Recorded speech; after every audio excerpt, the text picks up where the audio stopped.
Give up? Give up? Gibber? What'd you say? What up? Here we go.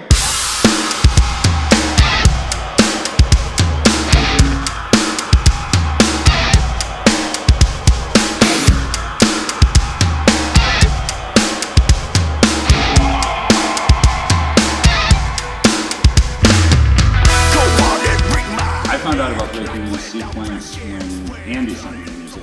He was like, I want you to check out this band, and he sent it. Now, very interestingly, since we're on the set of the Midlife Crisis video shoot right now, he sent me the music. I think it was full length, so it was 8 or 10 songs. And after like 3, I remember I was listening in the kitchen, and I turned to my wife and I go, this band, I bet you this band would do a really good Faith No More cover.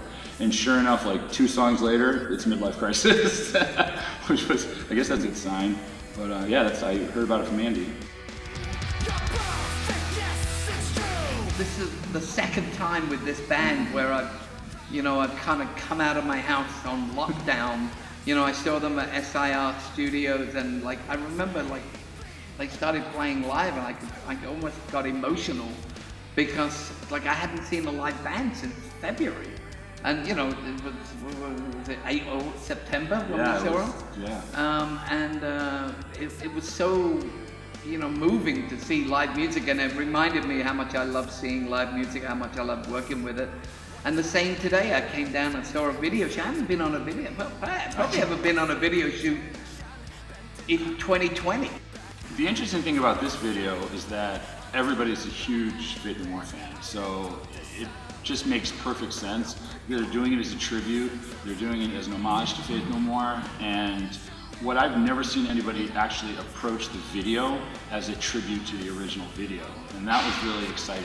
Putting their own twist on it, but it takes a special band to cover Faith No More, and I think they're doing a really good job. It's really exciting watching it all pull together. So we have wanted to do a Faith No More cover basically since the day that we realized Rich was going to be in this band.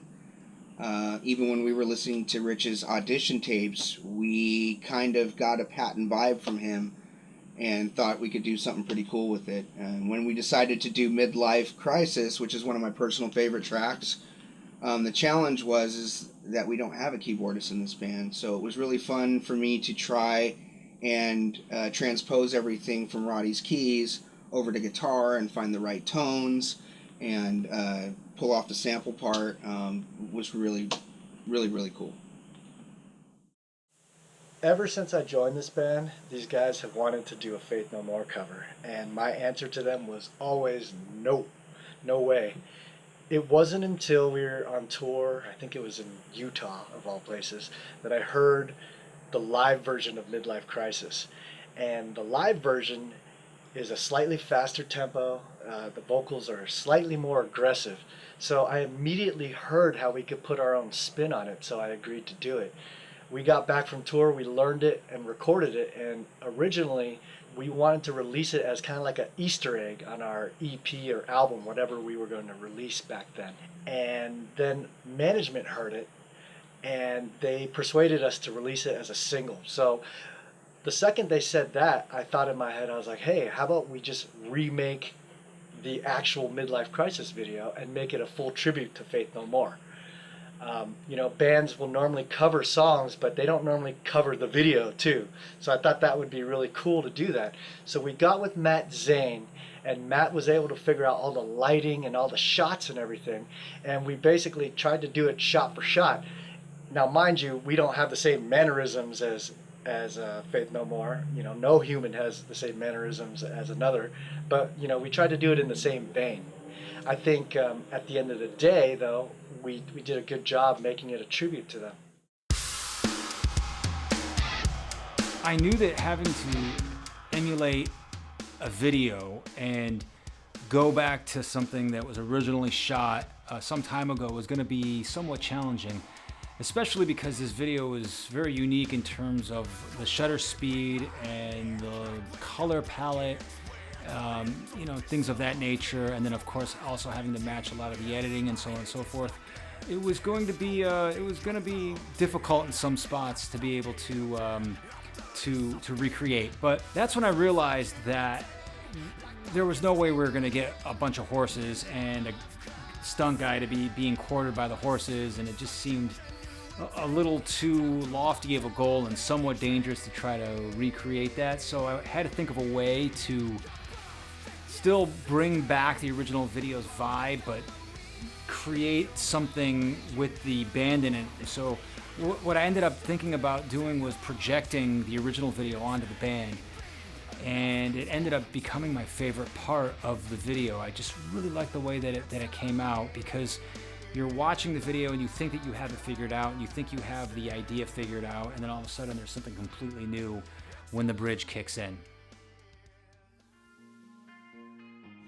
Our Faith No More cover of Midlife Crisis is special to me because when early 2000s I had an injury and I had to pull out of the band for a few months of touring, and Mike Borden filled in for me, thankfully. And it was kind of like meeting my hero growing up, you know, copying his drums and wanting to play like him. So it was a pretty special thing, and it was really cool to experience my songs being played by him.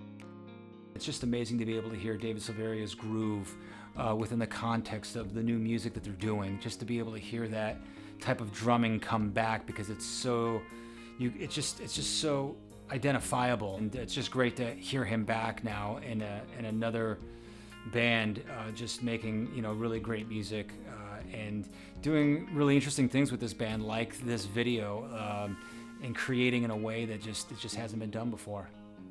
And for me, it was a really big deal because in the late 90s, Mike Borden was one of my biggest influences on drums. I love the way he played, I love his groove and his feel. So it was kind of an honor thing to be able to record the song and put it out and put our twist on it. And hopefully people will catch up on it and realize it's out there. I don't think a lot of people that are young these days even know about Faith No More, or maybe they just haven't heard of them yet. But it's going to be a good cover. It's really great. I think I'm really appreciative.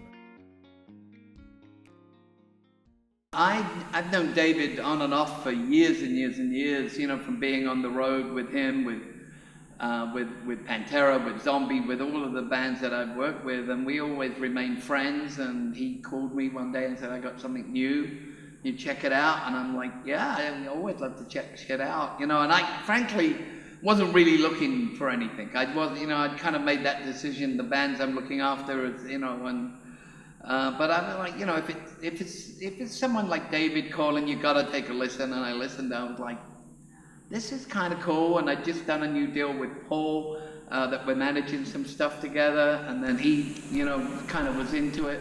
We went down and saw them live, and forever as good as the music is, the music on tape is good live. It's amazing, and Rich is, you know, truly a great, you know, one of the new great lead singers. And I think it's another thing that's interesting is just looking, because, you know, David's the name everybody knows in the band. It's crazy because finding chemistry doesn't happen overnight. And he's talking, I know David's done a few things since leaving Korn, but like it took those things to get to this thing. And this project is really something special. And there's some talent here, there's some chemistry here, and it shows that if you stick to it, you know, everything might not be Korn, but he's found something now that I think is going to be